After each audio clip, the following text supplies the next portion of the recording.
All right, everybody, good evening. I hope everybody is well and you hear me okay. I got a little bit more technology tonight. I got this dopey looking headset on that makes me look like a total knucklehead. But besides that, it makes for me to hear you all and hear the sound from and blocks out the sound around me. So I am recording tonight's session for people who have lousy internet or who would like to review this at a later date. Again, once I record it, I'll put the link up in the Zoom link file folder in Blackboard, and you can review the class that way. Recording it, though, does not excuse you from bolting on me during the course of the classroom. Uh, try to stay with me during the course of the class, and if you have to leave, you have to leave. But I can see all, and I know when you all leave. Okay, so let's get started. First of all, tonight we're going to review, we're not going to review assignment 1 because there's still some of us who have yet to post. And you know who you are. If you have yet to submit your assignment number 1 to Blackboard, please do so this weekend.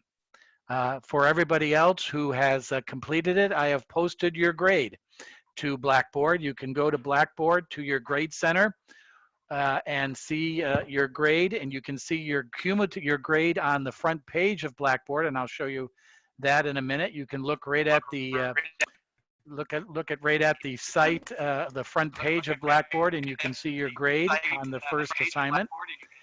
And somebody turn off their mic. I can hear feedback. Veronica, turn off your mic, please. Thank you very much.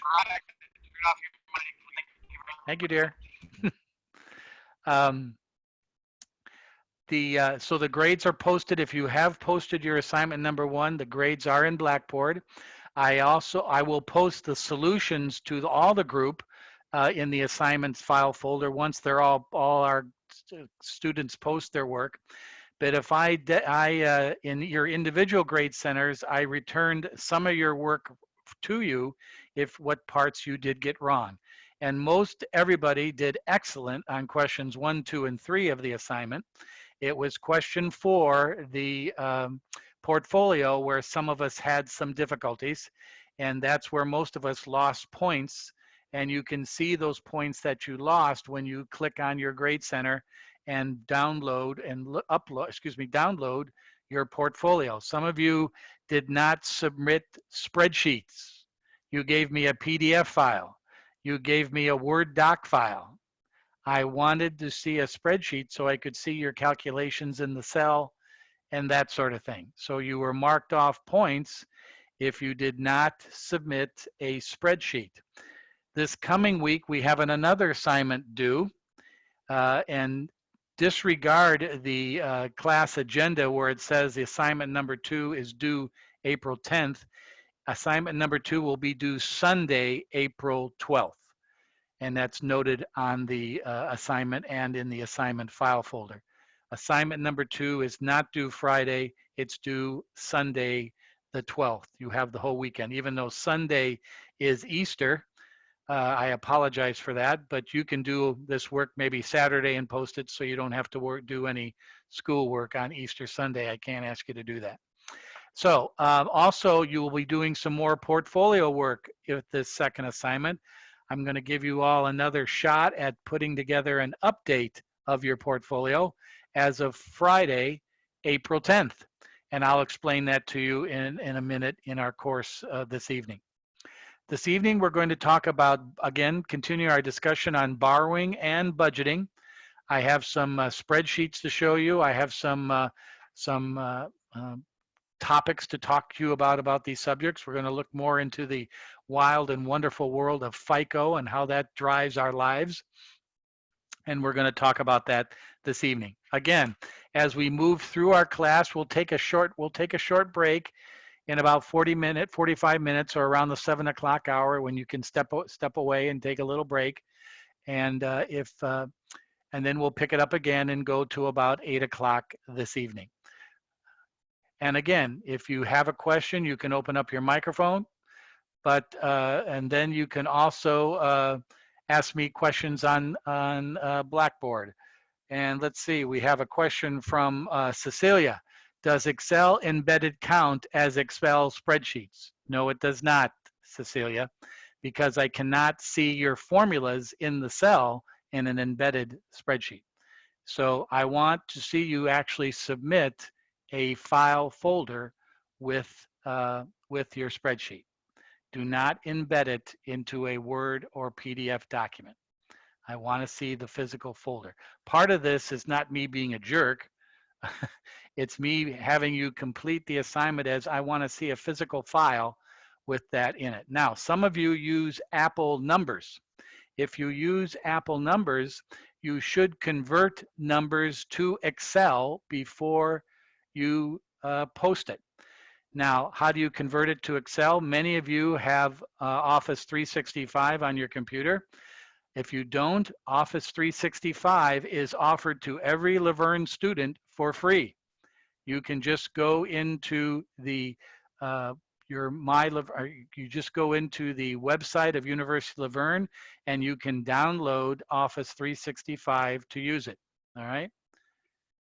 All right. So if you do have access to and you're doing your work on a Mac, you can convert that file to Excel and post it. If you don't want to do that or don't want to go through the hassle, give me the Mac number file folder, and then I'll go ahead and convert it myself at my end. Don't worry about that. So in other words, you do have the access to use Excel, Office 365 to convert Mac files. If you don't want to do that, I can convert it by my end. Now, Cecilia is asking me, can I still do so, or I do have the file in Excel? Sorry, Cecilia, you're just going to have to worry about that for next week. It's too late now to upload it. The damage has been done. I even know you did many of you did the file exactly right. You had your numbers, you had your index accounts, you did it fine, but not having a spreadsheet, I took anywhere from 2 to 3 to 4 points away. Also, but you can do that next Friday when you do your assignment number 2, Cecilia. That's fine. Finally, also, many of you did not give me an explanation on why you chose your stocks. Now, for the people who have yet to post, I'm giving you a lot of answers this evening, but you will suffer for that. Even though you do the problem right, you're going to get some points deducted for posting late. So even though I'm giving some of the answers this evening, that might be to your benefit in doing the work, but you're still not going to get full credit. And I hope you understand that for the work, okay? So, so just remember to include a spreadsheet and read each question carefully. If I say to explain why you picked the stocks, you need to put that either in your spreadsheet or in your assignment file folder, be it Word or PDF or whatever. Make sure you read each question carefully for the material. Now, along that lines, let me bring up here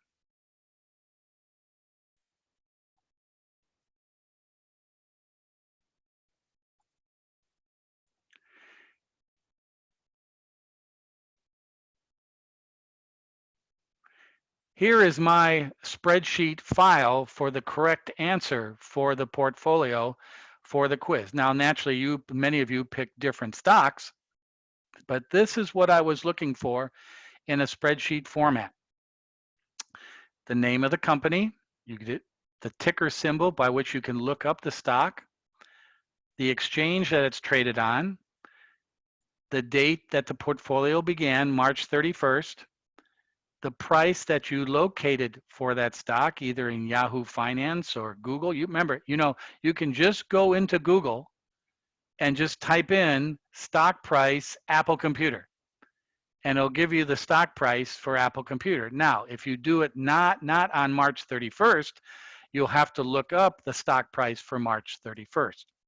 Then, as notice, I allocated my dollars here. Look at the cell here under shares. You see a formula. It's taking this number, 25,000 in this cell, and dividing it by this cell to get my number of shares. And notice when you do this, you'll probably get a decimal, and then you go up here, right here, and you can round the number that says here, decrease decimal.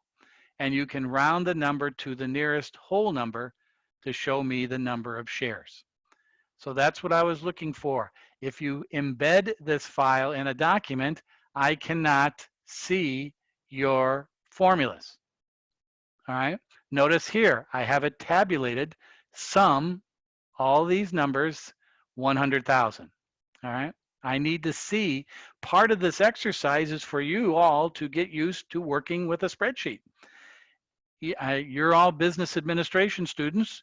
You should be aware of working on a spreadsheet. That's a very important skill to have. A lot of employers look for that. So I wanted you to practice and work on this during the course of the term. If you don't know how to do it, you send me an email. Mr. Hassey, can we have a session where you can help me? You come to office hours. You send me a text. Mr. Hassey, are you available to go over this and help me? No problem. So everybody remember that. If you need help, just let me know. So again, that's why I have the spreadsheet. I see the formulas in each cell. And the formulas are up here. You can see that. So here's my $100,000 portfolio. Now again, some of us did not have our portfolio totaling 100,000. You can do that very easily because you allocate the dollars. This is driven by formula. So you say 20,000, 10,000, 15,000, that stays the same. This number will change because based on the stock price and dividing it into that number. That's how you can get your portfolio to match $100,000. Now in the real world, I should say, it doesn't work that way. You tell a stockbroker $25,000, I'd like to buy Apple Computer. I'm not going to be able to buy 98 shares. I'm probably going to be able to only buy 90 shares. Hey, where's the other money go? To the broker for a commission. All right. You have to pay a commission for the broker. If you use E-Trade, you have to pay a commission. You have to pay a certain percentage of the trade to use that service that's buying and selling you the stock. You just don't go to the New York Stock Exchange and say, hey, dudes, I want to buy 98 shares of Apple stock. It's not like going to Vons. You have to have somebody represent you. So that's why in the real world, even though I'm investing $25,000, I'm not going to get $25,000 of Apple stock because they take away for brokerage commissions. Here in our class, we don't have to deal with that. So it's straight, oh, I want to invest 25,000. I invest 25,000. Now, another indicator that I was looking for last week, and I mentioned this in class, it was not specifically stated on the exam, on the assignment, but still I stated it in class. I wanted to see the indexes of the 3 major market indexes as of the close of business of March 31. And here they are right here. Now, I'm going to do something for some of us. And again, I understand you guys don't do this for a living. You don't do this for your livelihood. But you need to, this is a good process to understand. So what I'm going to do now is I'm going to make sure that I'll show you the process by which I go through. All right, hang on here.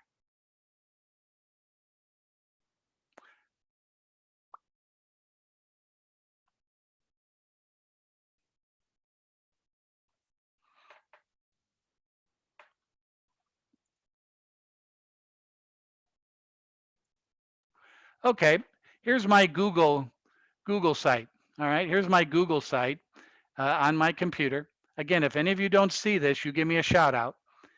Here's my Google site. What I do is I go in and I search and I type in Yahoo Finance. All right, now you can do anything. You can Google Finance, you do anything. Yahoo Finance, I think is the easiest. You type in Yahoo Finance and search for that, and up comes Yahoo Finance. Cool. You open up the Yahoo Finance webpage, and let's say I'm going to look up the price of Apple stock. So up here in the search box, you type in Apple. And then you'll see a bunch of symbols come up. You're looking for AAPL, which is the equity position on the traded exchange. It's usually at the very top of the list. All the rest of these are private and other types of holdings. And then you click on that, and up comes the Apple page. Cool. Apple today, this Friday, today in the market closed at 241.41 cents. That's today's closing price. But wait a minute, I want to make sure what was the closing price last week on March 31st. So I go to this area here, historical data, and I click on that. And up comes a history of all the Apple prices closing at the exchange right here, close, for every day. And notice here, March 31, Apple closed at 254 and 29 cents. That's the price I will use. Next week, you will do this on Friday, April 10th. And if you go in on Friday, you'll see Apple at its close, just like right here. But if you do it on Saturday, you'll have to go to the historical data and open up and find April 10th close. All right, the closing price. That's the column you're looking for your stock prices. All right. So let's say you have another company. Let's say it's Disney. I type in Disney. And notice right at the top of the list, Disney, Walt Disney Company. Click on that. And there comes my Disney stock. As of today, it closed at $93.88. And then it gives you all a bunch of other stuff. And we'll talk about this stuff later. But I don't want to, you look at this and go, oh my God, I'm going to get a headache. Forget it. All right. This is not a finance class, so we don't have to worry about a lot of this stuff. But when you take finance from Professor Hasse later on, you have to make sure you're going to get to know all this stuff. So people wait on that. And then, so then again, I click on historical data. And now I can go back and find what Disney closed at on March 31st, $96.60. So that's the process by which you do this portfolio, okay? Now we'll talk about in a couple of weeks the reason why we pick our stocks, investments, and that sort of thing. But I want us to, during the course of our class, go through this exercise of finding them on the internet and trying to put this together into something like we can track and understand why this works. Now I see we have a chat, so let's see what the chat question was. Just a sec.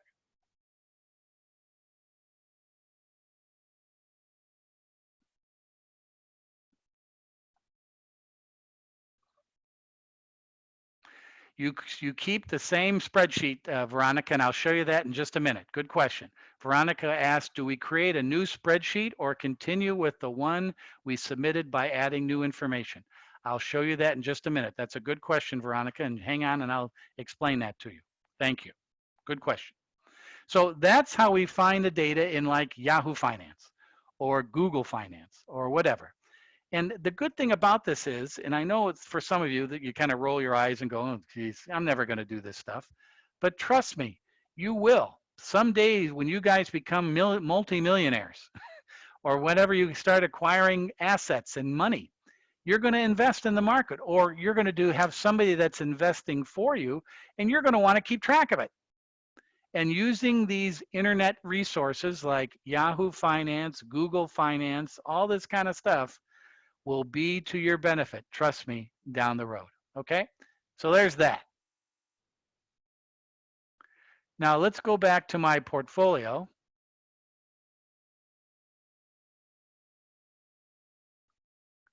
There it is right there. Now, Veronica asked the question, okay, we're going to be doing a new portfolio this week.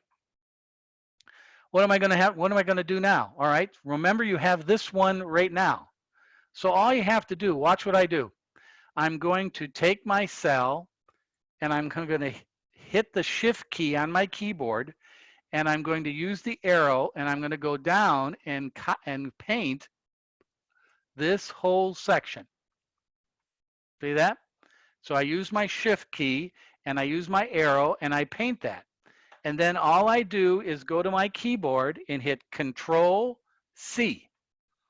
And you'll see the box start coming alive. Control C. And then you go down here, let's say to another row right here, then this row, and you hit Control V. And golly, Gomer, I've copied that down to the next level. And now this week, what you can do is now put here for 10. Oops, sorry. Keyboard's not set up. 0, 4, 10. And now that'll convert it to the date. And then you just Control C that and copy the next cells by Control V. And now I've set it up for Friday. But here's something that gets students every time, and pay attention. Notice my shares. Remember back up here when I did the share calculation, I took my investment and divided by my sell price, and there's this formula here. Now the purpose of creating this new column is I want to get the prices on April 10th and see how my portfolio has changed. So now I still have that formula here. So I'm going to have to wipe that out because I'm going to put the new formula over here. So watch what I do.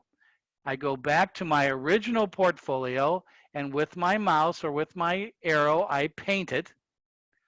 I hit right up here, I hit Control C, copy it, and then I bring the cell down here, and watch what I do with the spreadsheet. I take my mouse and I go up here to paste, right up here in the upper left-hand corner, paste. I click that arrow, and all I want to do is copy these cells, their values, not the formulas, just the numbers, not the formulas. So right here, it says paste values. I just put my cell right there on the very first one, and I click it because I go down here, go to paste, values, and boom. Look what happens. The formula disappears. All is there now is a number. Is the number. Is the number. The formulas have gone. I've just copied these numbers down here. So let's say Apple, wishful thinking, and on Friday is at $260. So I put the price there. Now I have to create, okay, the price has gone from $254.29 to $260. I'm going to now, okay, I still have 98 shares. That hasn't changed. So now in this cell, I hit equals this cell, in this case E31, times, and that's the star key, times the shares, F31. And then I hit enter, and golly, I now have my new value of my Apple stock. It's gone from 25,000 to 25,561.37. The hell with you, Donald Trump. I'm making money on my stock now. Forget about it. That's a joke. All right. So what I've done now is I've got to keep the same number of shares. That's how much you originally purchased. But now you change the formula to include the new price that you look up and do the formula, and off you go. So let's say nothing else changes. I made $561 so far. So that's how you do this for next week. Now, the good thing about this is, remember, I'm recording this session. So if you get confused next weekend, go back to this recording and replay it. Could be kind of helpful. Or if you don't want to go through that hassle, send me a text, send me an email, give me a phone call, come to the office hours, whatever, and we can go through this again. But I want to see you set up a new formula now next week, taking the stock price times the original shares that you purchased. And that's how you determine whether you're making or losing money. And don't forget, next week, you'll have to change these indexes again as of April 10th. How has the Dow changed? How has the S&P changed? How has the NASDAQ changed from March 31st to April 10th? And we'll see how that changes over time, can compare it to our portfolio. Now, let me show you this. Let's say the Dow next week closes at 22,000. Let's say the S&P closes at 2,500. And let's say the NASDAQ closes at 7,900. All right? Oh, they've changed over time. Well, how much change is that? Well, you take the difference between 22,000 and $21,917 or 21,917.16, find that difference and divide that difference by this number, and you can determine the percentage change of the market. Let me show you. Equals. Now watch what I do. I hit a parentheses. That's going to isolate part of the formula. I put 22,000, that cell, which is H31, minus H6, the original Dow at the beginning of our portfolio, and now I put that into parentheses. So now it's going to take that difference, and then I put in a backslash, which means division, all right, and I put back in the number of H6, the original Dow. So I'm taking the difference and dividing it by the original Dow. Now I hit enter, and I get a decimal. I now go up here to the percentage, and I convert that decimal to a percent, make it go out 2 decimals, and there's my answer. In these 10 days, the Dow changed by 0.38%. The difference, 22,000 to 21,917 divided by 21,917 tells me that the Dow changed by 0.38%. And then what do? Is then I just take the little corner of this cell where that little box is, and I drag that corner over, and look, it calculates those percentage for me as well. Damn, technology is cool. All right, so by just sliding that cell, let me do that again. All right, I've done my calculation here, but Mr. Hasse, I don't want to type in that calculation. I want to be a cool Excel guy or gal. So I take the corner and I just drag it over.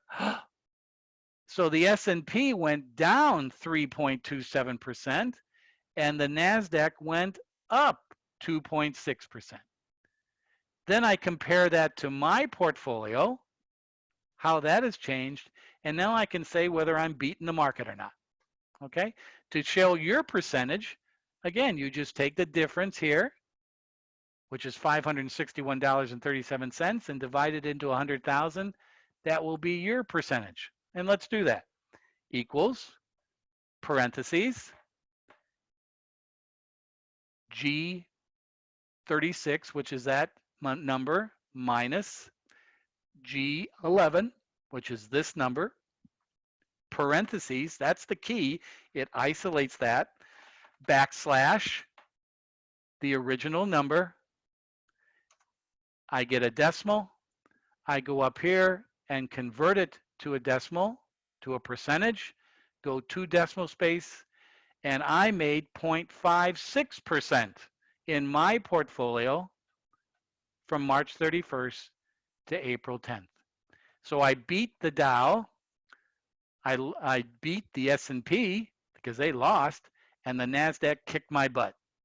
But that gives me an idea how my individual stocks compared to the top 30 stocks according to the Dow, the top 500 stocks according to Standard & Poor's, and the top 2,500 stocks according to NASDAQ. Did I beat the market? And that's how that all works. So you're going to put this together next week. April 10th is your pricing date. And when you put this together, the spreadsheet, you're doing more than most bankers and brokers do. You're isolating and doing an analysis of your portfolio of how the price has changed, at the same time comparing it to the overall market and how you did. So that's what I want you to do next week as part of your assignment number 2 quiz. You're going to become some slick investment professionals. You not only know what to invest in and why, but now you can analyze those investments and see how you did to the market. I'm going to, once I get everybody's posting for assignment number 1 in Blackboard, I'm going to post this spreadsheet to Blackboard. And you can use this as a template if you'd like. Or you can just copy off of it and set up your own template by modifying it from the last time. Okay? So I will post this work back to Blackboard as soon as I get everybody's posting of their assignment number 1. Fair enough? Cool. All right? That's a good step. Trust me, this is the most you're going to need out of spreadsheet work for any class. How to multiply, how to subtract, how to divide, how to add, and how to set it up in the formulas to properly show that to whatever type of spreadsheet you're learning. So this is good practice. This is good exercise. Now, I understand some of you are probably going, Mr. Hassey, what are you wasting my time? I know how to do this. Well, that's okay. I understand that.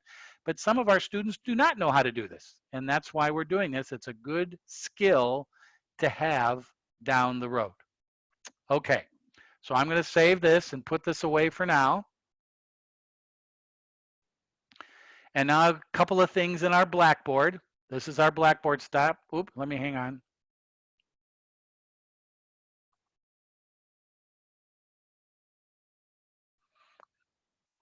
I want that, excuse me.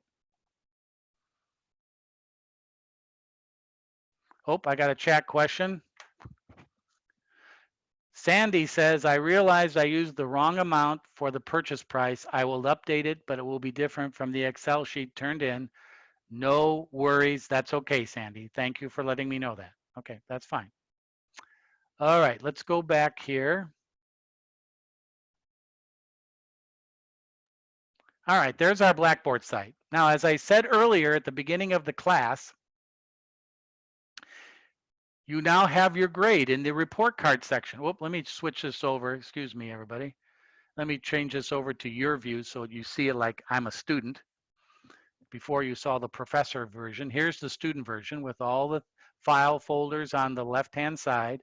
And right here, you should see in the report card section, your grade up to this point in the class.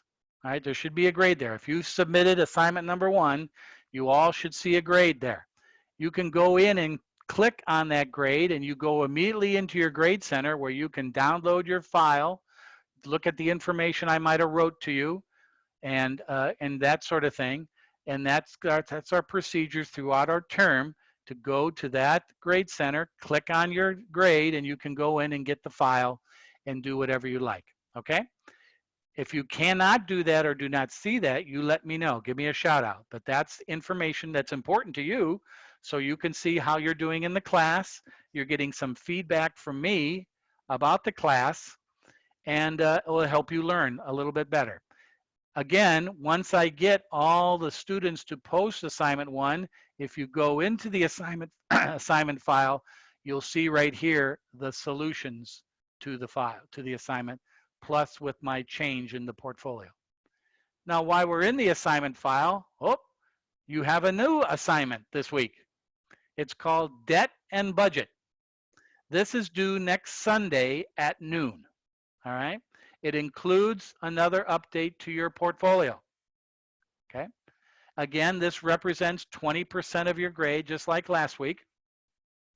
So you are to go in and download these files, probably the Word doc files. Some of you did do a PDF, but most of you did Word doc. Download it, look at the questions, just like last week, submit your answers, update your portfolio, post it by noon next Sunday. Now, some of you remember, if you're going to go into this to upload your files, you don't need to go one after another. You can upload multiple files to the Grade Center. You don't have to upload once, submit it, and then go back again and upload your second file. You can upload multiple files to this, okay? All you have to do is to go browse my computer, find your files.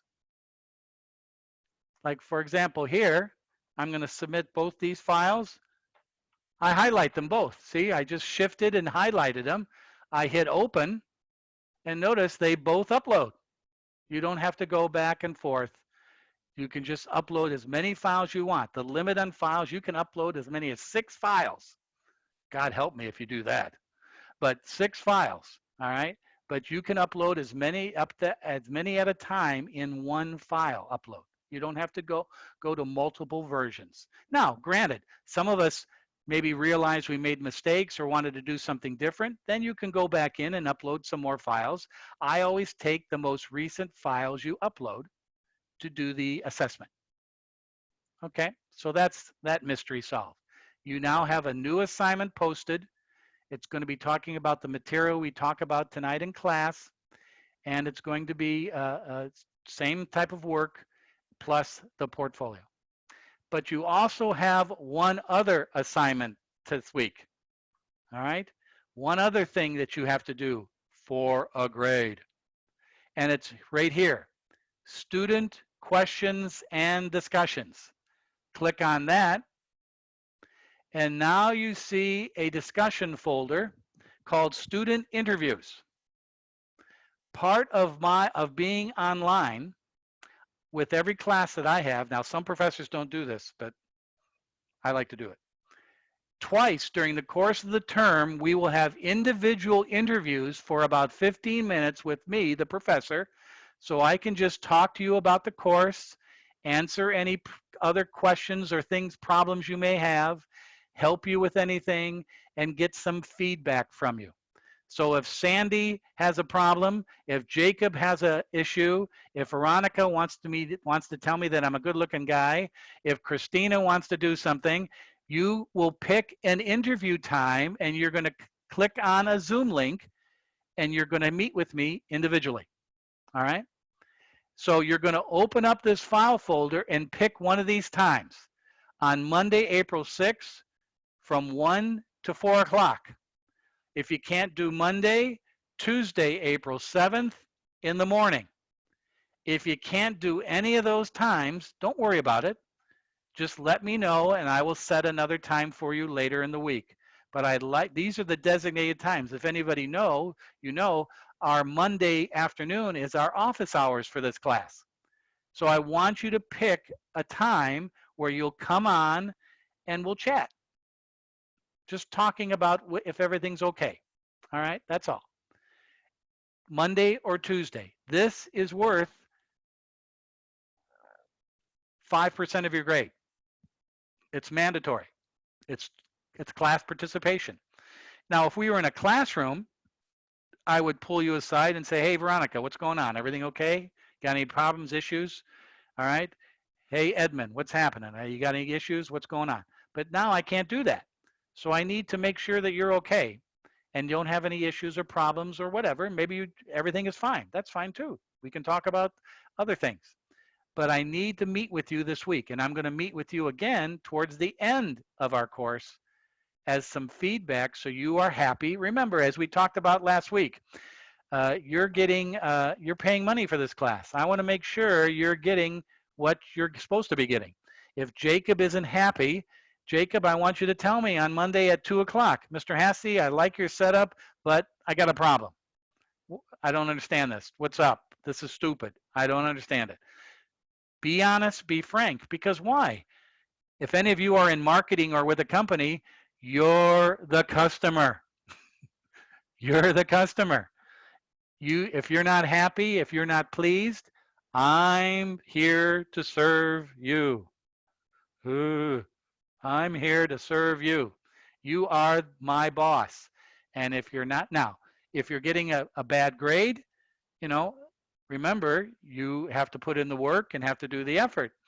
And I will tell you that. But if I'm doing something that has caused you to get a bad grade because I'm not doing my job, I need to hear that.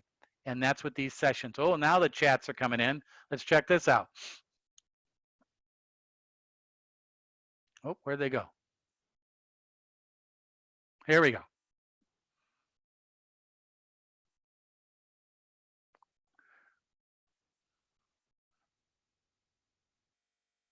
Okay, thank you. Okay, not much there. Let's go back to the Blackboard. Okay, so that's another thing you're going to be doing this week. Now remember, if you looked at our syllabus, we're not meeting again until April 17th. Yahoo! I don't have to see Hassey next Friday. Thank God. All right? So we're not meeting until mix. So I'm kind of giving you a little bit extra work just to keep honest, because I'm not going to be around. Now, I wish I could put a little video camera in your office at home to see what you're doing, but I think I would have a problem with the Civil Liberties Union if I would do that. So we're not going to do that. So I'm going to make sure that I got you covered over the next 2 weeks. You got an assignment due next Sunday.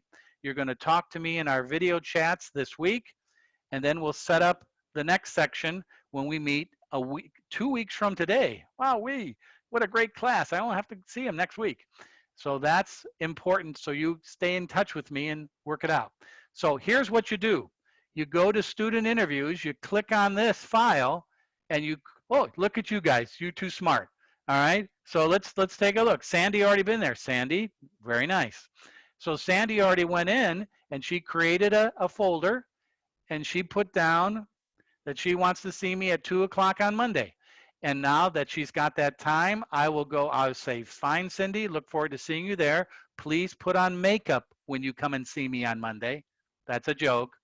Please put on makeup. Jacob, comb your hair, clean up that beard, whatever. Look presentable. No, I'm teasing. All right, but do that, and I will say, Sandy, I'll see you then, and then I will go back to the file folder, and I will put Sandy's name right here at 2 o'clock, so you can see that. So that's what we're going to do. So you go in there. So we've already had 2 people. Carlo thinks he's cool, 1 o'clock on Monday, and Sandy at 2 o'clock on Monday. So during the weekend, I want you to go in there and give me a time. Now, again, don't freak out. Mr. Hassey, I have to do my job. I'm remotely in my job on Monday morning or Monday afternoon or Tuesday. I'm working. That's fine. Don't tell your boss, I got to go talk to Hassey or I'm going to get a bad grade. No. If you can't meet during those times, you just go and let me know, and we'll set a time later on in the week that's convenient for you. It might even be next weekend. That's fine too.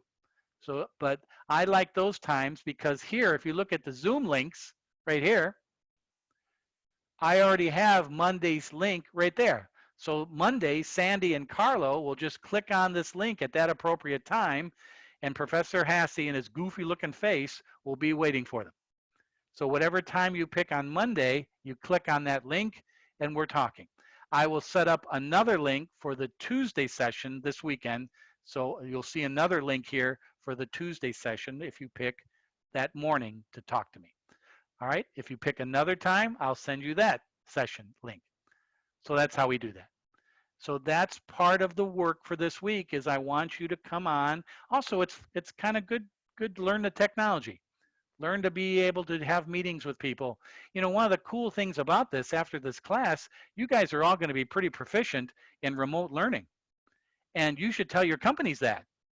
Or you should tell other people that. You know, I've had a class online. I know how to do this. I know how to use Zoom. That's a good skill to have, especially down the road, because who knows what the hell is going to happen to this virus. You know, we might be doing this. I know they told me today, I probably shouldn't tell you this. How the hell with it. They told me today that all the courses in the summer are going to be online. This coming summer, if you were planning to take courses at Laverne, right now they're going to be online. The fall, too early to tell. All right, but this summer, so after this class, if some of you are going to take business finance, ooh, is Hassey teaching business finance this summer? I think he is. Oh, I'll have him again. And so, but that's going to happen. So once you go through this process in this class, Excel, Zoom, learning how to use Blackboard, this is a real good skill to have in your education and also in your professional life. I know I sound like an admissions officer now, so I apologize. Okay. So that's the second task this week, the assignment, which is in the assignment folder called Debt and Budget, and the student discussion forum. Oh, and we see another one. Who already get on this here? All right, holy moly, Antonio, Sergio, you guys are tough. All right, so we got a lot of people already signing in and setting up their, and again, this is not a big deal. There's plenty of times available. We got plenty of time to do this. And so that's what I want you to do, okay? So I see here a question in the questions comments. Oh, Veronica, okay. I'll talk to Veronica later. All right, so that's how that works, okay? So let's take a break. All right, I've done enough yakking about assignments and things you guys got to do. Let's take a little break for about 10 minutes. We'll come back at 7 o'clock and we'll talk about my lecture for tonight on budgeting and borrowing. Okay? So I'm going to turn off my mic now and I'll see you all. And I'm going to put on some nice music and then I'll see you all in 10 minutes and then we'll pick it up again. All right, everybody. Thanks.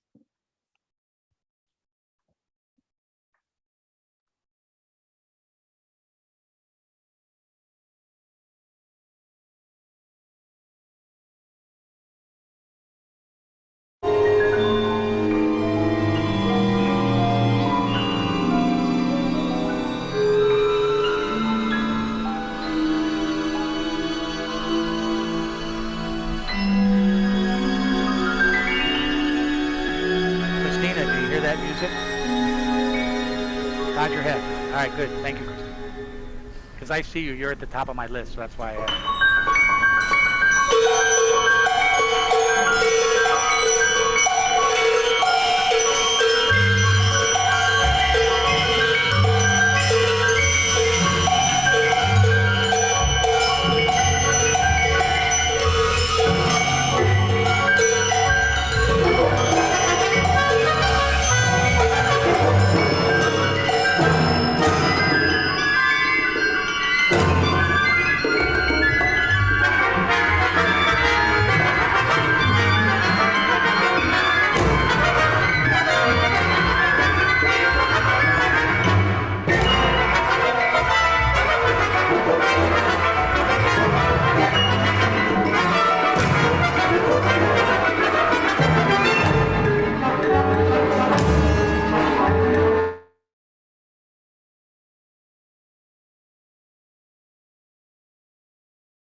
Guys, I don't want to freak you out, but I just had an earthquake here in Claremont.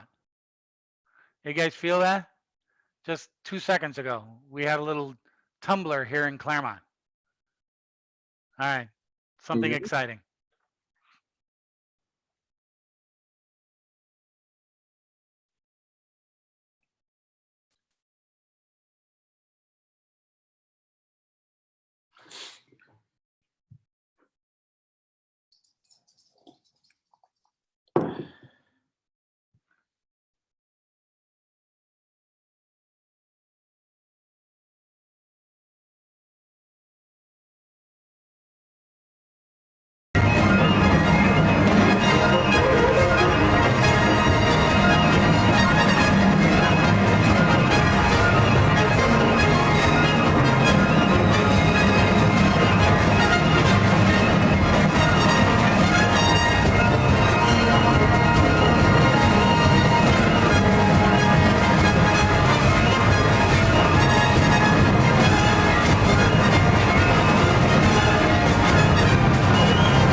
The music of Gabriela Ortiz. We've heard a concert recording by the LA Phil conducted by Gustavo Dudamel of what was actually the world premiere just a couple of years ago of that piece called Tenek.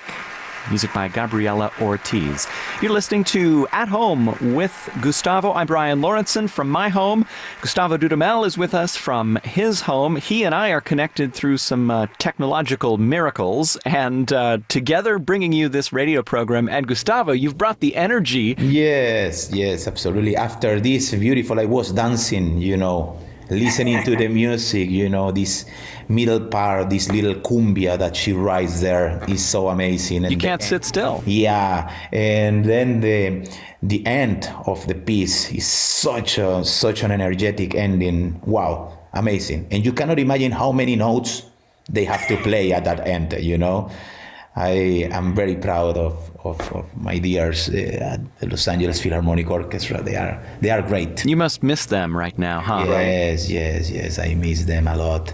But listening to the music is like to be with them. That is the beautiful thing. It brings you to the place where you are together making music. Gustavo Dudamel, wow, what a way to end today's program. You brought the energy today. And any final thoughts from you today, Gustavo? Well, I have fun doing the show, and I hope all of you stay healthy, stay at home, embracing your families, and be inspired by the music. That is the reason why we are doing this, sharing music to inspire you at home, and hoping, that things very, very, very, very soon will get better and we will see each others again and enjoy the music. And I am very much looking forward to Sunday evening on KDFC in the Bay Area, 6 o'clock, on KUSC in Southern California, 7 o'clock Sunday evening, the Spanish language version of this program, Gustavo. You must be looking forward to that too. I'm looking. En Casa con Gustavo. I'm looking forward, and we will share again lot of beautiful music with you. Muy bien. Lots to look forward to. At Home with Gustavo has been produced thanks to some pretty amazing technical wizardry.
Okay, we're back.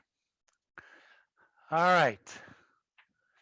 Well, what we've been doing the first 2 weeks of our class is last week we mainly concentrated on banking or understanding banking or talking about banking and a little bit of borrowing. And this week we're talking a little bit more about borrowing and budgeting. And if you notice in your textbook, chapter 3 is only about 5 pages, 4 pages long. Not too much of a budgeting section. But we're going to talk about that tonight because I have given and posted to Blackboard in week number 2 some spreadsheet files that could help you in your own personal budgeting.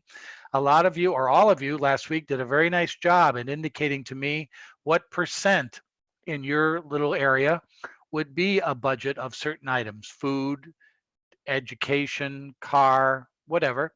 And that's like a budget. And the difference between a budget and a spending plan is quite interesting. Why? What do you call a spending plan? What do you call a budget? Okay. Well, in page 70 of your textbook, a spending plan will match your income. In other words, if you make $1,000 a month, you're going to spend $1,000 a month. You're probably not going to spend consistently $1,200 a month if you make $1,000 a month. If you do, you're going to be using your credit card an awful lot. A spending plan is usually, all right, this is what I'm going to spend because it's got to match what my income is. A budget is different because a budget, you're planning into the future. Maybe your income will go up. Maybe your income will stay the same, but you're going out into the future and planning your spending based on what percent of your income you spend on food, like you did in assignment number 1. What percent of your income will you spend on rent? That's the difference between a spending plan and a budget plan. A budget is kind of planning out into the future, where a spending plan says, all right, I'm just going to spend whatever I make. A little bit more planning involved with a budget. And what are the key aspects of budgeting, especially personally, is your ability to get things that you want because of credit. Okay, if you have good credit, you can afford to maybe use your credit card. You'll have low interest rates. If you have a high area, how much you can use of your credit card, a spending limit. With good credit, you can get a car. With good credit, you can get a house. With good credit, you can get an apartment. Most apartment leases now are subjected to a FICO review of your finances. You can't get an apartment. You can't rent a car without credit. A lot of things are driven by credit, and here is the example of that is the FICO. Now, FICO credit is run by companies called like Experian, companies that their sole job is to gather information and let you know where you stand relative to the market of your credit. Now, if you have a bank account, most banks or credit unions now can get this information for you for free. If you have a credit card, like I have a Capital One credit card. Don't leave home. No, that's American Express. Whatever that Capital One lady who does all those commercials. I have a Capital One credit card. Because I have a Capital One credit card, I can get a free FICO score every month. They will let me know. And also, if I'm getting into credit problems, they would help me and give me counsel of how to help my FICO score. Now, this is going to be very important because, not to bring up a sad state of affairs, but with the economy changing like it's done the last few weeks, a lot of us now are beginning to losing our jobs or going to get furloughed, waiting to see what happens to the economy. And that's going to influence our credit scores. So if you have an 800 plus credit rating now, FICO score, if you get furloughed or laid off, or you have to reduce your hours or reduce your pay, that could affect your credit score in the future, which will affect your ability to get credit or good, cheap credit. That's important. Sergio, you do not have to tell me your credit score, even though that's a very good credit score. You do not, I am not asking you to tell me your credit scores. Oh, here's a good question from Jacob. What does FICO stand for? Boy, that's a question I should have done my homework on, and I know what it is, but I got a brain freeze right now. Does anybody out there in TV land of personal money management know what FICO represents? Well, let's look that up. Let's use our handy computer. Let's why waste time? Edmund, do you know what FICO means? All right, I don't blame you. I think I had it about 3 days ago, and I had a brain freeze tonight. So let's go to Google, and let's see what FICO is. Oh, hang on. Let me bring this up. I'm doing things and I don't show you guys. That's not fair. So what is FICO?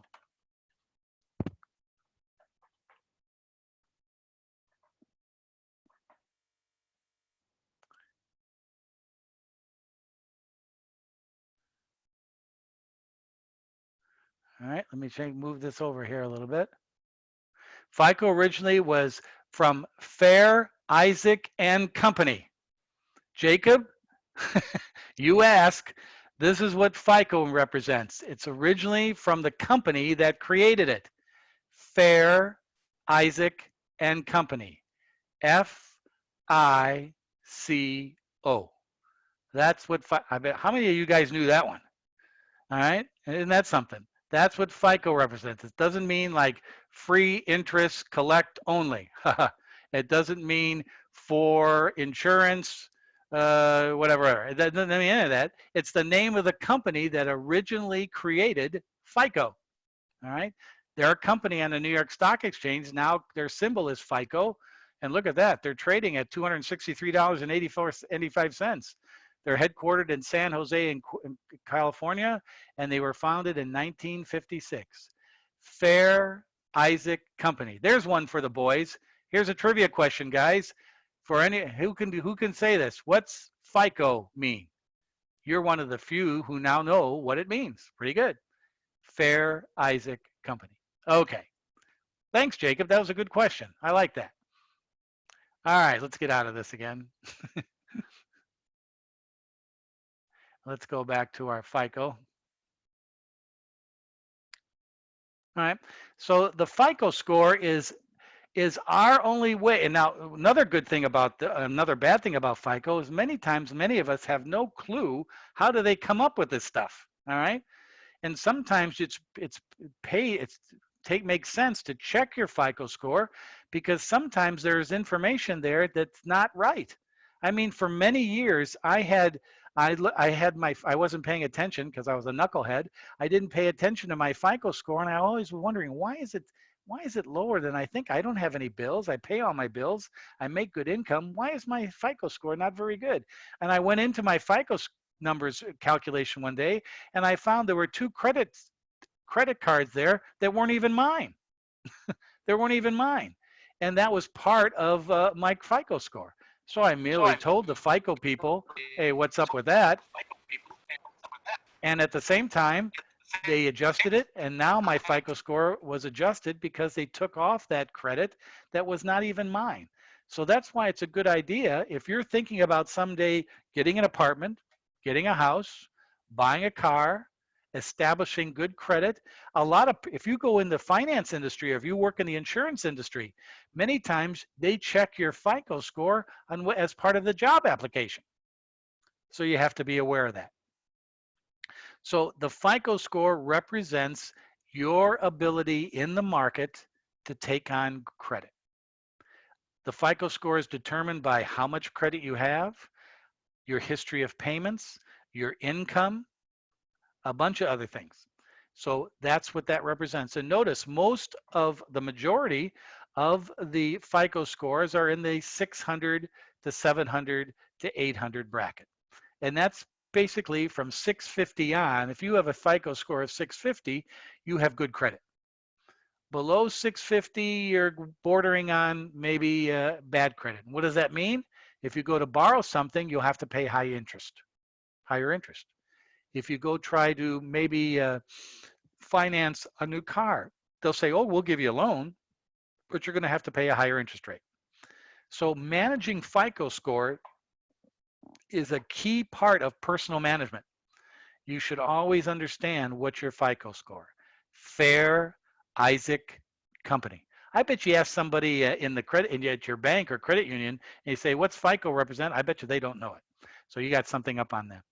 So FICO management is a key to personal money management. Always understand what your FICO score. Now, I know some of us, like I was when I was younger, I was in denial about FICO score.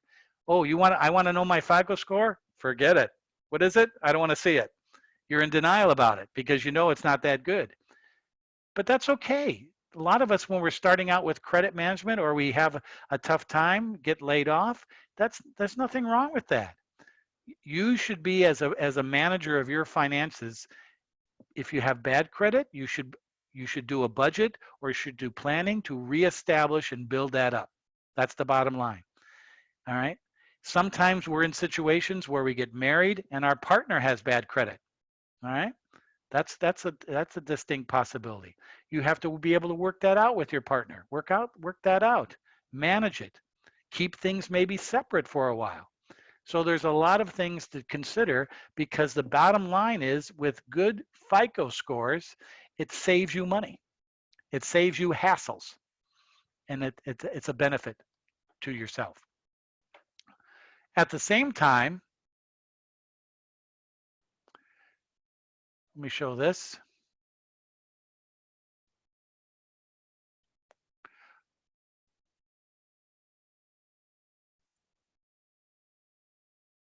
This is a spreadsheet that was in week number 2. It's called Personal Financial Data. And this is a spreadsheet that I use in my own personal finance. It's a little bit different, but it's pretty much the same. One of the ways of establishing good credit is being able to understand everything about your financial life. You'd be surprised how many people go, oh, do I have 5 credit cards or 4? Do I have, where's my bank account information? Do I have savings? A lot of people don't keep track of that stuff. And to put it on a piece of paper or a spreadsheet or a document to begin to keep track of your personal financial data is very important. It's part of the budgeting process, making sure you have everything. Your driver's license, social security, where you work. This would be even good for your spouse, your dependent data, all kinds of information, because this is what makes, if you understand all this and have all this data, you can always update it and it helps you.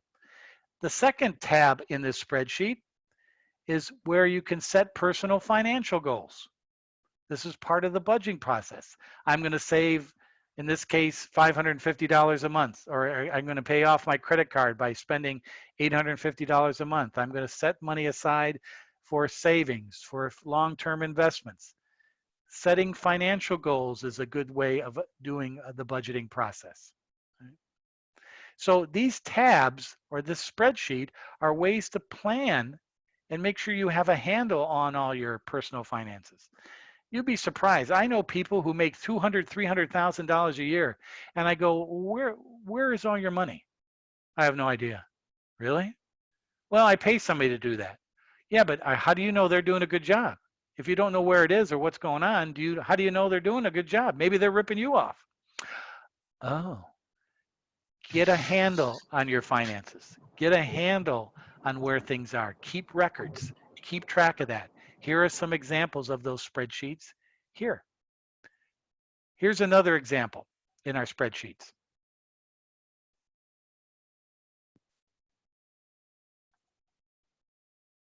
Oops, wrong one. Excuse me. Professor, Yes, I have a question. sure. I know you mentioned that when you get married, your FICO transfers over to your partner. You And can, you said yes. try to keep things separate. How would you keep things separate Well, if you do get married? if you get a credit card while you're married and it asks you, are you married? You say yes, but do you want your husband or spouse to be name on the account? You say no. The account is just in your name. Okay, got it. You open up a bank account. Because For example, I'm going to use my wife and I, even though we're not Warren Buffett, trust me. But my wife and I have a checking account. My wife has a checking account, and we have a joint account. The joint account is in both our names. The other 2 accounts are in our names.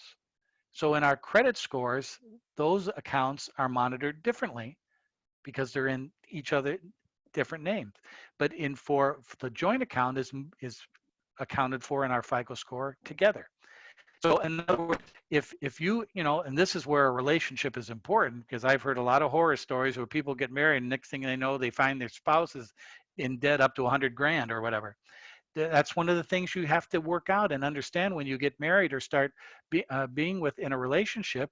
What's the financial position that you're walking into? Should you keep things separate for a while until you feel comfortable with managing that? That's an important thing.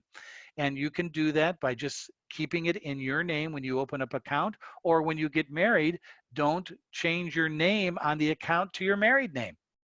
There's a lot of things you can do on that, but it's important. Now, I'm not saying that your spouse is doing something wrong or your partner is doing something wrong, but until you feel comfortable, you're putting your financial information in with somebody that maybe you don't know entirely all about their financial information. So that's an important thing to understand. Good question. That's something that you need to consider. I'm not saying it that in a bad way, but you should say it in a way that's protecting your credit, and that's an important thing. Good question, Martha. Okay, Yeah, I let's would see. see that. I would see that a lot at the bank. Yes. And here's a question from Jacob, a good question. When saving money, is better to open a bank account or use a credit union? Well, that's a very good question. I would think it, unless you have a lot of money, a credit union is the best way to go. It's cheaper. The bank fees at a credit union are a lot cheaper. Why? Because credit unions don't have much overhead. Wells Fargo has a lot of overhead. Bank of America has a lot of overhead. They have a lot of branches. They have a lot of people who think they know what they're doing when they really don't. They have enough people that they're trying to rip you off when you should stay away from them. That's Wells Fargo. Political comment. I apologize. All right, but you should for cheaper fees. And for years, I used a credit union until I established myself financially, because I got better rates. It was cheaper. But then as my income grew and needed more asset management and more help, then I went to the larger financial institutions like Bank of America or whatever, because they offered more services and I was willing to pay for those services then. But a credit union is cheap and it's good to have. Yes, they don't offer all the fancy services, but they have online banking, they have debit cards, they have good money, and they don't charge you the ugly fees that a lot of commercial banks do. So that's the answer to that question, Jacob. When you're starting out or when you want to just make sure you just have a place to stash your cash, credit unions. But as you develop more needs or more complex issues with your financials, then maybe you should think about going elsewhere. But for a lot of us can get by with credit unions. Really, that's the way to go. And that's a great question. I think credit unions are wonderful. I sat on the board of one of my credit unions for many years, and I got to see the behind the scenes of a credit union, and it was wonderful. It's all about the customer. It's not about some egocentric bank president who thinks they're trying to join the Federal Reserve. So credit unions are pretty good, and that's how I would answer that question. That's a great question. Okay, let me get back to what I was looking for here. Excuse me. Here we go.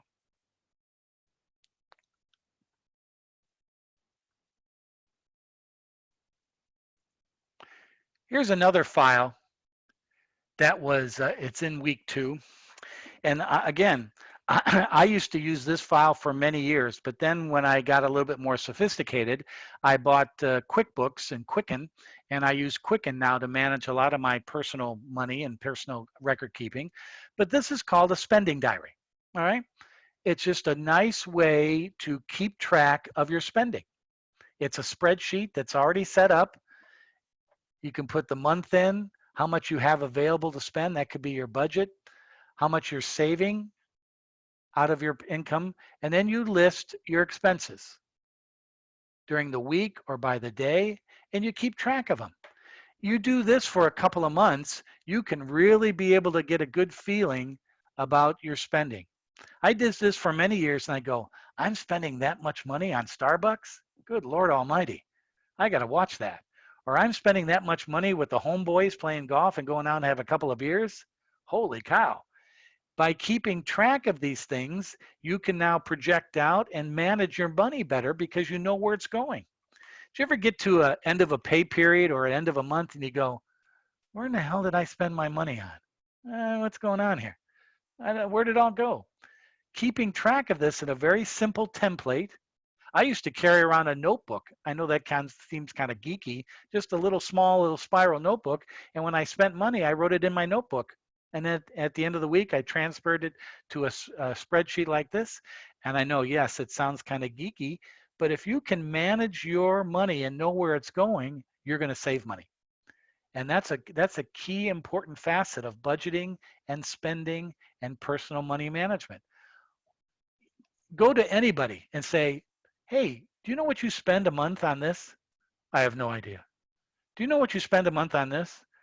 I have no idea. Most people can tell you what they spend on rent because that's the same every month, or what they spend on a car loan, a payment. But how much do you spend at Starbucks? How much you spend on entertainment? How much you spend on homeboys? How much do you loan to homeboys? Good Lord. All right. So in other words, keeping track of these things is important. And this is something, this spreadsheet is in Blackboard. You can download it and use this, or you can set an example.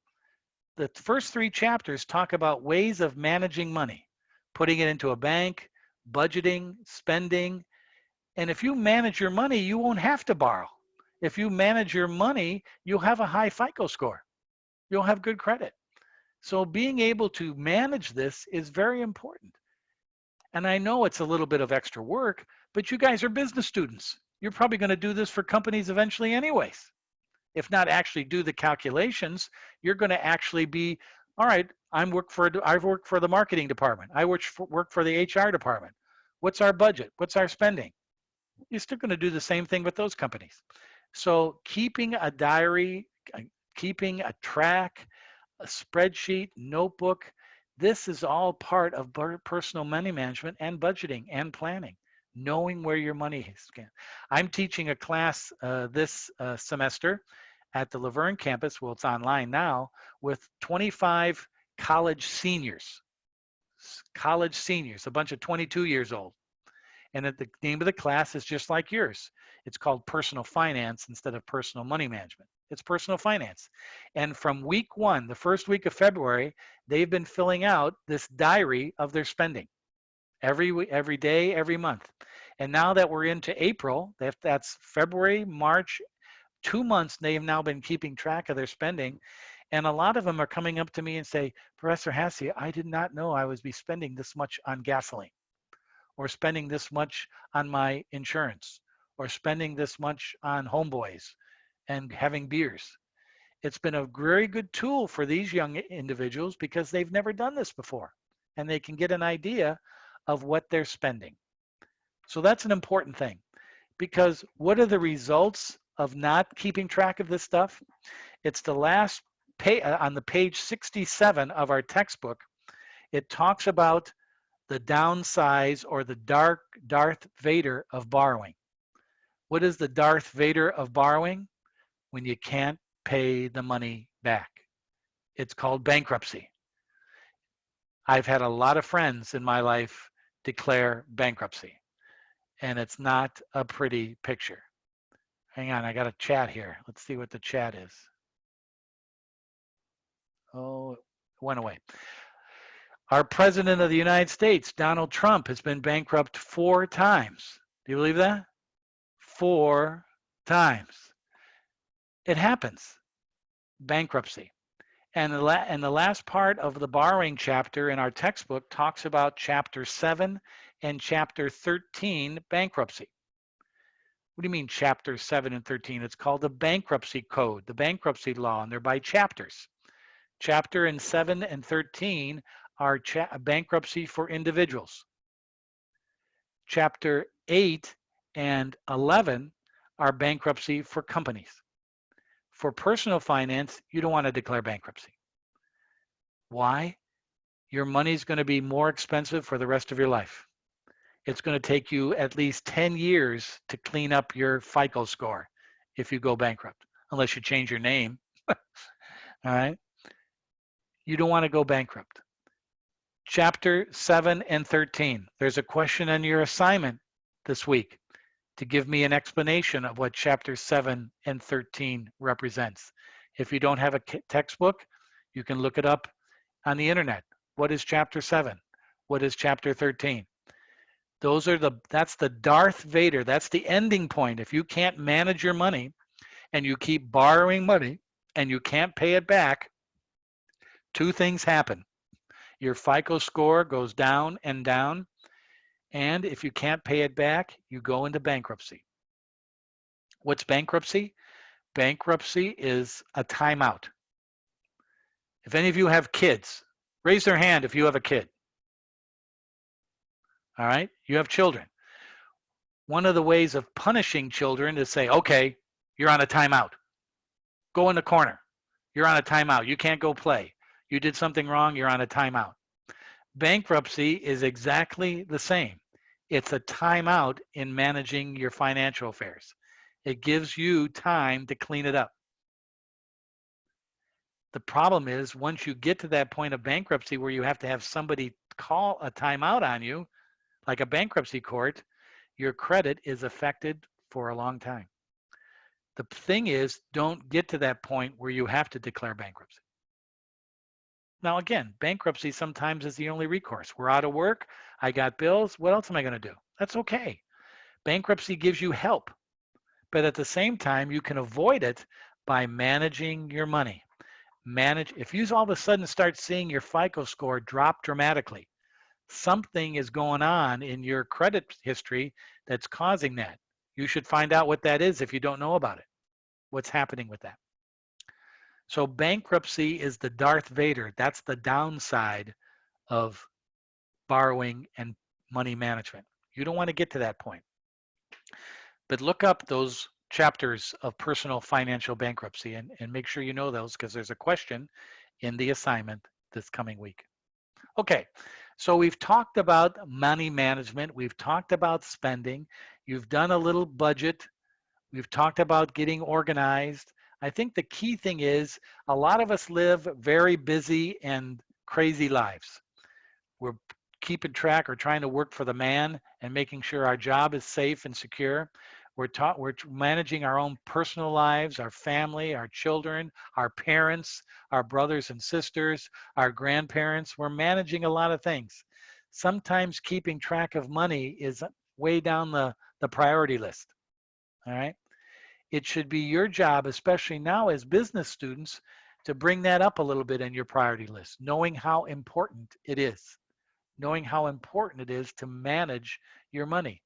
These spreadsheets and these guides that I've provided can help you do that. It can help you do that. Many of us are, and I'm not in the position to pay somebody to manage my financial affairs. No way. I'm not in a position to pay somebody $100 a week to make sure I'm doing things right. I have to do it myself, and you guys do too. And that's an important part of money management is to be able to do that. I'm going to stop right here for a minute. Does anybody have any questions about what I've been talking about bankruptcy or setting up records or setting up spreadsheets or opening accounts and managing FICO scores? Does anybody have any questions in that regard?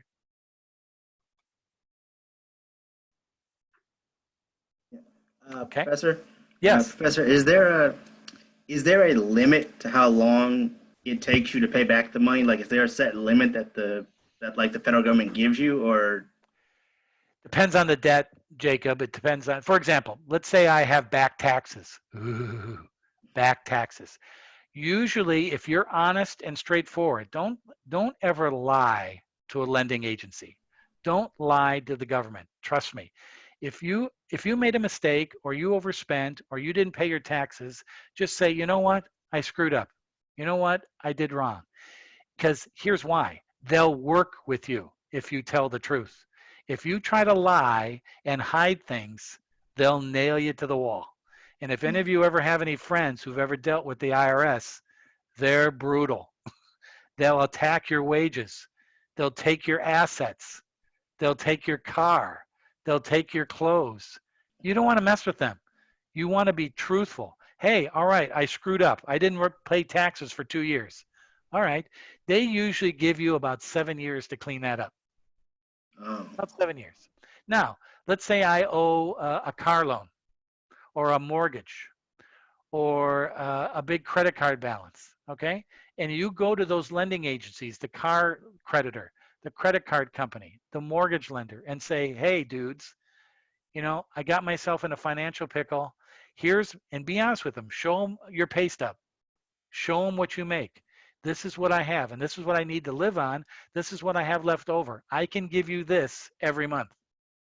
They'll work with you. They'll work with you. The downside of that, though, is they'll probably charge you interest. So you're going to keep working, and very little of the principal gets taken away. But that's nothing you can do. That you accepted that responsibility when you took on that debt. There's a lot of paragraphs when you borrow money on the note and says interest can be charged on the outstanding principal throughout the life of the debt. They got you. If you sign that, they got you. So Jacob, to answer your question, usually for back taxes, it's about 7 years.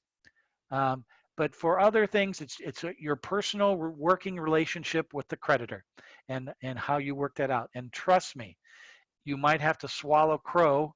You might have to, really do something uncomfortable. You got to tell them the truth. You got to show them your financial. If you jerk them around, they can make life very miserable. Trust me. Trust me. So I think that's the correct answer to that question. Be truthful and honest with the debt, and tell them the truth and what you can manage, and they'll work with you. That's the best way. Okay, thank you. Good question. Good question. Any other questions we have? Carlo, you're a financial expert from my prior class. What do you think about all this? I have no question, but I mean, it's a good refresher for sure, and I'm certainly learning a whole lot right now. So good. Okay. Well, the key thing is, and Carlo took me in a corporate finance class, and so the difference here is personal. It's personal. It's not a corporate thing. It's your own money. It's your own family. It's you. And mistakes or things that you don't do will come back and haunt you. So the best thing about it is to be honest with yourself. And sometimes that honesty is tough. For example, I was in meetings all this week with the university talking about what's going to happen to Laverne in the future. Some people are going to be losing their jobs. Some people are going to be getting reduced paychecks. I, for one, I'm not going to be teaching as many classes. Now, to me, that's not a big deal because I'm an old gangster, all right? But for other people who are 30 years old and working and teaching, this is a big deal because they're not going to be making as much money. And a lot of us right now, if we have a handle on our personal finances, these adjustments and changes that are going to be coming, we'll be better prepared to deal with them because we know exactly where we stand and what we spend. Oh, I spend $30 a week on Starbucks. All right, that's out. No more Starbucks. All right. I spend $100 a month on cable to watch the Dodgers. They're not playing anyways. Get rid of the damn thing. All right. Boy, with me, that's going to be a tough one. If I ever have to get rid of my cable, I'm going to be one sour cookie. But be that as it may, now's the time. If I know I spend $100 on cable and my boss tells me, Rick, you're going to have reduced hours this coming summer, you're going to be making about half the amount of money you've made. All right, cable out. All right, homeboys out. All that stuff. Why? I know immediately what I spend on that. Now, for some of us, if we haven't done this and all of a sudden we're furloughed or we're taking a reduction in pay, oh, I have no idea where my finances are right now. What do I do? See, if you do this regularly now, you'll be prepared for it. And that saves you, not so much, it'll save you money, but it's going to save you stress. And a lot of us don't need stress these days. I get stressed out walking out of the house thinking I'm going to run into somebody with the virus. I don't want to worry about my money. It keeps your stress levels down, and that's important. Okay. Professor. Yes. I have a question. With your meeting with the other administrators at school, we should be good for fall, though, right? Well, go back to school. Well, I'm going to be honest with you. That is undecided. That is undecided. If I was, and I'll be frank with you, I think we'll be back to normal by the fall. I do. Okay, good. But if this virus, the virus here in California is supposed to peak around the third week of April at its highest level. Now, if the scientists say that and it peaks, and then after towards May, that numbers start dropping, all right, and they start dropping, and they start dropping into June, then we're going to have school in the fall. But if they think that virus could come back, which a lot of people are thinking in the fall, to be on the safe side, we might just continue online education. All right, the school will not close. Don't worry about that.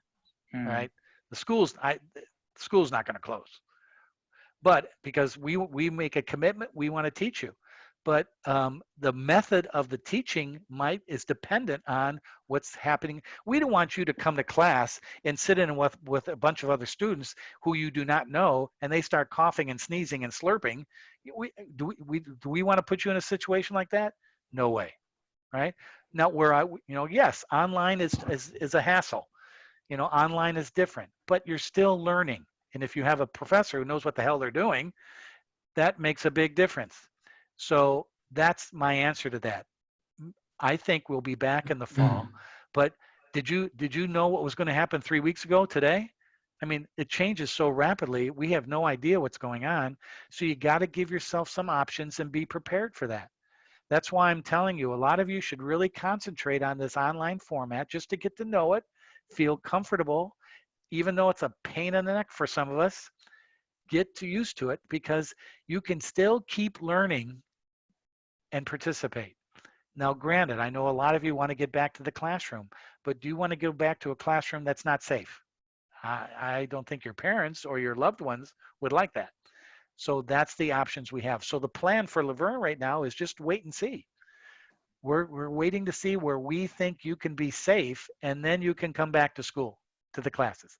But at the same time, we're offering your programs the best we can to keep that so you can still graduate in a reasonable time, so you can still get completed, and that's an important thing. And again, if you have questions, concerns about the future, talk to Patty Noreen, talk to your academic advisors, talk to your professors, talk to Professor Hassey, talk to all your professors, Professor DeLong. Talk to them. They will help you manage this. And if they can't help you, they'll recommend people who can. That's the most important thing. So the future is a little bit undecided, but if everybody does their job in our government and in our medical industry, we should be back, hopefully, in the fall. Okay? Not bad. I hope so, because I don't want to spend all summer enclosed in my room here in Claremont in 95-degree weather. I'm going to go friggin' nuts if I can't get to the beach or the golf course. You're going to have an ugly professor. And if I can't get a haircut in a couple of weeks, I'm going to look pretty scary too as well. So let's hope this thing gets finished. All right, good question. Any other questions in that regard about Laverne? Okay, good. All right, what else do I got to do tonight? Oh, here we go, Cecilia. That may be a good idea due to no. Yeah, I know. We're not going to have a vaccine for this virus until maybe a year and a half. And don't let anybody kid you. Don't listen to Donald Trump, who's giving you a bunch of BS half the time anyways. We're not going to have a vaccine on this for quite a while. So just remember that, okay? And I shouldn't give any political comments. I apologize. I shouldn't do that because I might offend some people. But I'm right. But I wish I shouldn't do that. Okay, let's see now. We have talked about our assignment number 2. We've talked about the portfolio that you have to update. We've talked about getting an appointment with me for the coming week for interviews. We've talked about chapters 7 and 13 bankruptcy. We've looked at spending habits. We've looked at FICO. That's the key parts of our class tonight. Again, I've recorded this session. You can go back to it later on and review it. And I won't see you physically not physically, but I won't see you on my little TV screen here with my goofy looking NASA type headset here that looks like I'm a DJ for a bad rock and roll station. I won't see you guys for 2 weeks, the 17th. In the meantime, we will chat individually. You'll do an assignment. And you guys remember, and I hope you guys are doing this every Sunday. Hang on, let me bring this up. Clean up. Oh, God, my screen's a disaster area.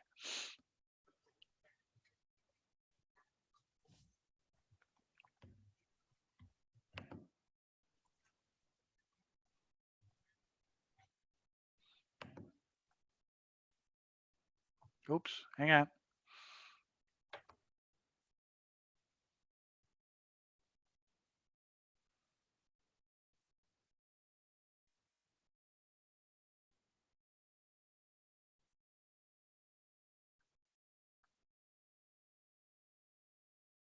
Bear with me, guys. I just lost my track of my files. Hang on.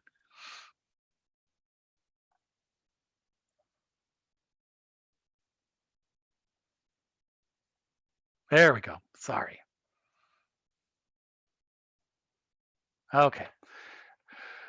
Okay, so remember in Blackboard, every week, every Sunday, sometime during the Sunday, I always post an introduction video for the week. And even though we don't have class next week, I will be doing another introduction video for next week as well. Just going over what's being due, what you need to do, what you need to concentrate on in your reading, what you need to go over in the week 3 file folder, what you need to look at. So every Sunday, and I send you an email with a link to this every week.